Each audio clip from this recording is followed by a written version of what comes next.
Hey, what's up? My name is Severman. Exactly 1 year ago I dropped my edit of Summer Air by Hardwell, and that's why I decided for today to show you the project file of it. Let's go!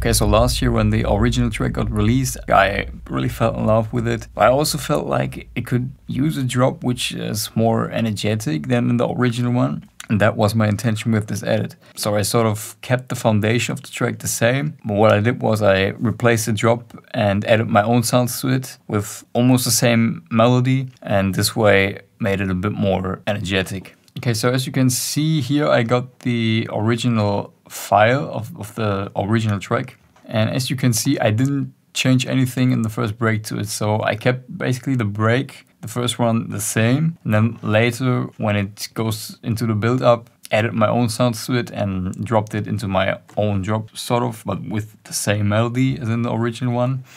So if you take a listen. Feel the sun on you, or feel the sun on your skin, feel the love. Right now it's just the original track. We got it all right here.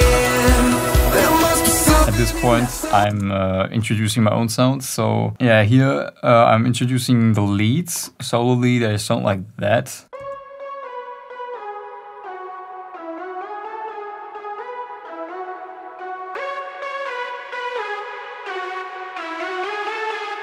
We don't care. There must be something in that summer air, so hot and we don't care. That summer air. So if we take a look at the layers, I actually used quite a lot in this case. As you can see, I layered 12 sounds together, and when it comes to layering, it's hard to say what kind of sounds you should layer. It's just about trying out presets, to be honest, and see if they work together. And in this case, were a lot of layers, but yeah, overall it actually sounds pretty good. And if we take a look at the bus channel, so as you can see, I layered all these 12 different layers to this one bus channel where I'm able to process them all at once. I used this EQ. So again, this is really individual when it comes to EQing bus channels, or in this case, the leads was just necessary in this case. Then the second one is the low and the high cut. What I always do is I high cut my stuff at around 16K hertz, because you anyways don't really hear anything above that. You might be able to hear 17, 18, 19K. But actually, you don't recognize the difference in sound when you cut away everything above 16K hertz. At least in my opinion, that's why I cut away those frequencies. Because if you can't really hear them, then they shouldn't be there. That's my intention when it comes to producing or to EQing. Yeah, then we got the stereo enhancer, which I used to widen them up a bit, the leads. Then the P controller and the reverb. As you can see, the wet signal is reacting to the dry signal actually, and I did this with the P controller. If you want to know how exactly I did that, just check out the video, I linked both, I explained it there. Then we got the Fruity Laugh filter here for a low pass filter, which I used in a build up to open them leads slowly up. Then we got the kickstart, this preset here at 65%. Then this one is muted, I don't know, probably didn't use that. And then the Fruity Balance for volume automation basically. And in the break I added this downlifter. Okay, it's really nothing special. And then when it comes to the build-up, I'm like introducing more sounds, for example snares and stuff. So the original track in the build-ups just sounds like that.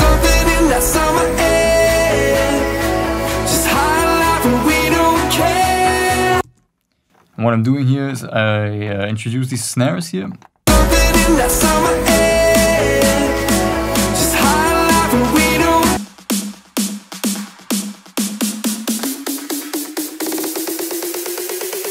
They pretty much just like build up the energy. And this first one here is from Vengeance. Then the second one is like a snare fill from the Cashmere pack. Then I'm also introducing the bass line in the build up here. It sounds like that on its own.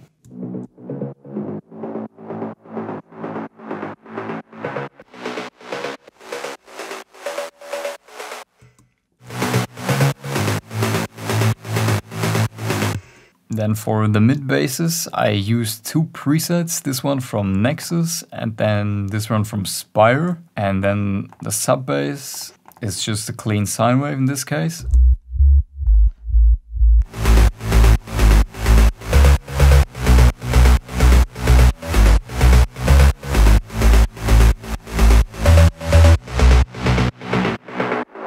If you take a look at the processing, got this D-Blue tape sub. If you pay attention to what it does, now that's with the effect turned on. Without, it sounds like that. Again on. Creates that like slow down effect. Then again we got the low and the high cut, a filter for the automation, and then this gross beat for side chaining. I prefer to use gross beat for my bass lines because with gross beat you basically have a bit more like control over your side chain than with kickstart, for example. Yeah, the thing is with bass lines you need to be a bit more accurate for your side chain, so that's why I prefer to use gross beat for the bass lines. Then yeah, for the sub bass, again we got the gross beat here for the side chaining, and then the low and the high cut again. Then I also introduced the melody in the build up using this piano sound.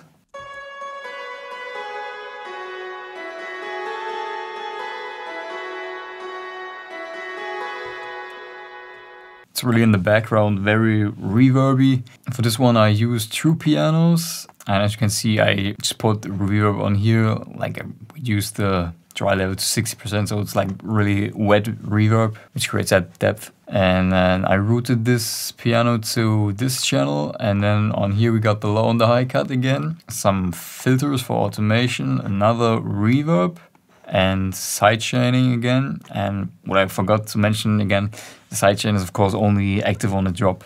Then we got this voice sort of sound which I like to use in my productions. This is actually inspired by Manse. He used to, or still does it, I don't know, do this in his own tracks. It sounds like that.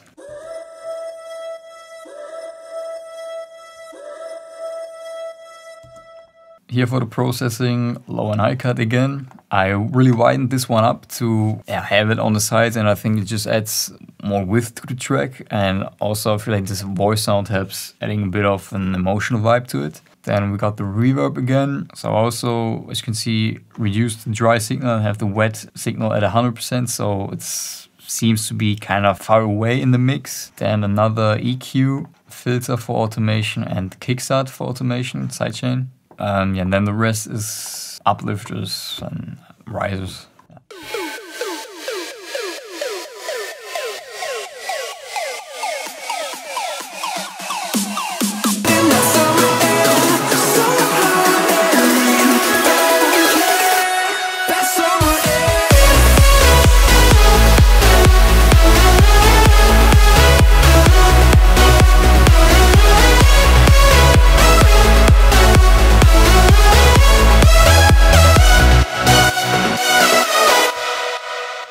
Then we're already at the drop.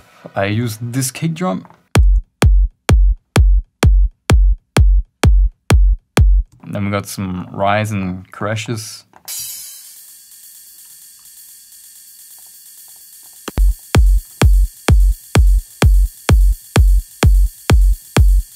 The bass line again.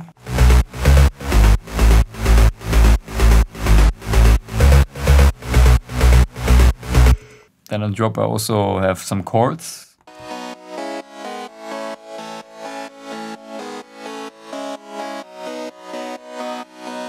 I used this silent preset for these chords. And what I did with these, I really boosted the 660 Hz range. And I did that because this helped making it pop out in the mix. Second one is a low and high cut. Then a filter again for automation. This one is a high pass filter, and then the gross beat for the sidechain. Then we got another piano playing chords.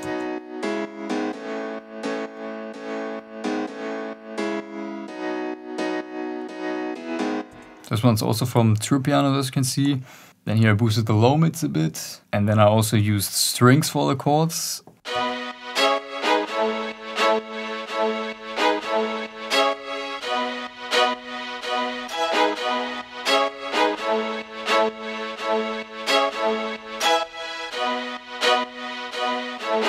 As you might know, I'm really a big fan of strings, that's why I use them in a lot of my tracks. And what's special about these is they're not like playing sustained chords, they're like staccato, I think it's called. So I used this one. This one is actually free, and this one again, but like another preset. So this one is actually sustained.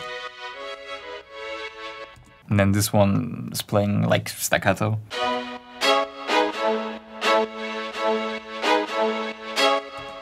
Then here the EQing again, more EQing, some sound good to kind of compress it, Fruity Balance for volume automation, a stereo enhancer to wind it up a bit more, then another balance for automation, and then with the second layer I did this EQing. Then I routed them both to the classicals channel, I called it. I think I already showed this one, didn't I? And then I added this up to the drop.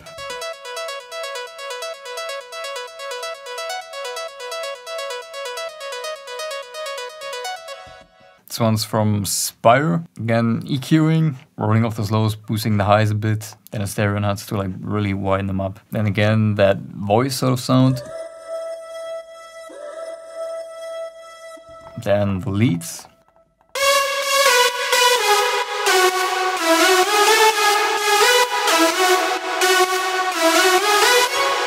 And then the rest are these downlifters, effect sounds.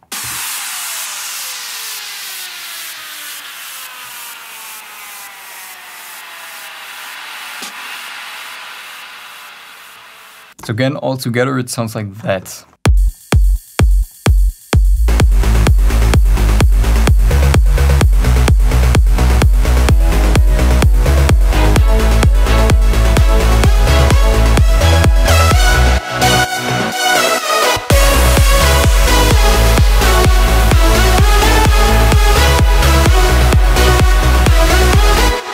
Then in the second half of the drop I use these claps on every second kick.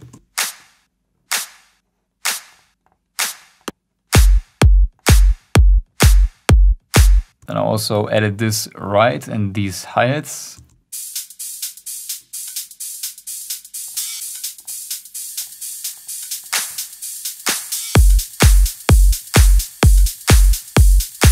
As well as these uplifters.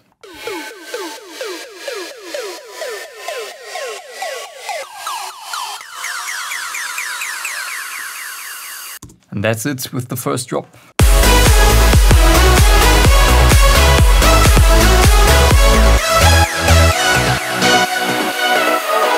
Feel the sun on your skin, feel the love sinking in. Oh babe, what we waiting for?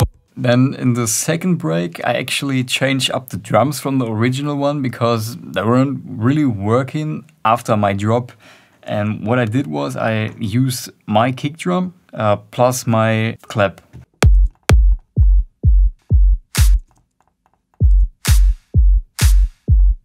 Love sinking in.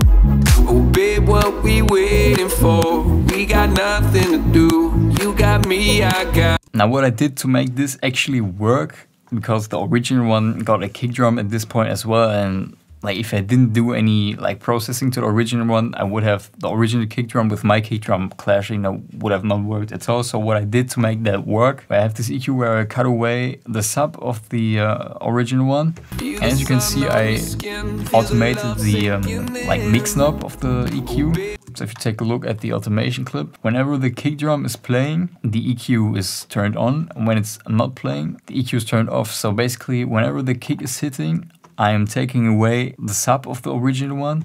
When the kick is not hitting, I'm leaving the sub in. Because what I did again was I added my own kick drum, and to make room for that, I needed to get rid of the original bass frequencies of the original track. So I did that with this like EQ automation thing. And when my kick drum is not playing, I can have the sub of the original track in there. Then after this breakbeat kind of part, I'm using my own bass line again, but I use a low pass filter on this one to cut away the high frequencies. Must be something in that summer air.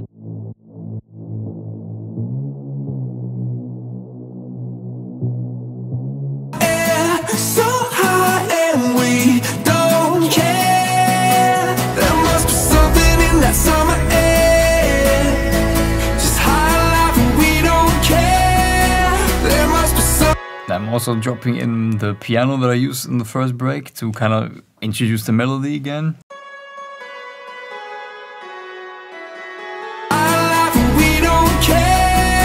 Then I added again some effect sounds to it to kind of like create a nice transition.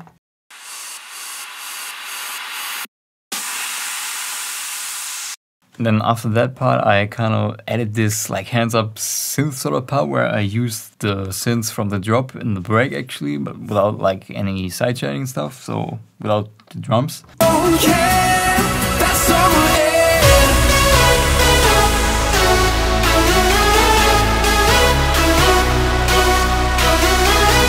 Like if I show you the individual parts again.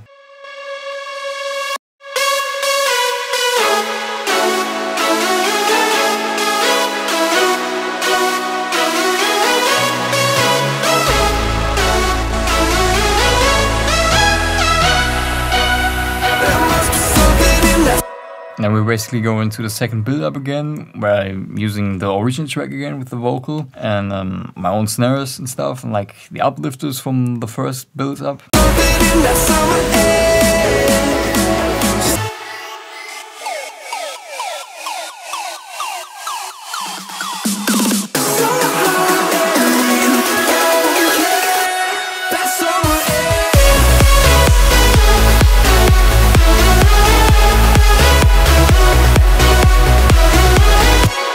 And here we are at the second drop, and the second drop is actually just the same as the first drop, so there's nothing new introduced, no new samples, no new sounds. The only variation I did was like this little one here with the kick drum.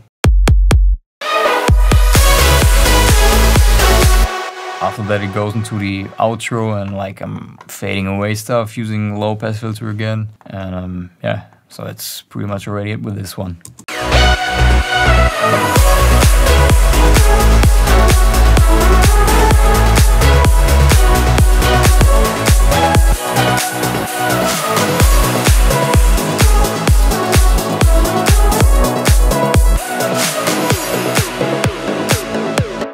If you like this one as well, make sure to leave a like, drop a comment. Let me know what track you want me to explain in the future. And I'm thinking actually about making FLPs inspired by other producers. For example, I'm thinking about making a Mathis and Sadko one. So if you want me to do that, just let me know in the comments. Hope you like this one. See you later. Bye.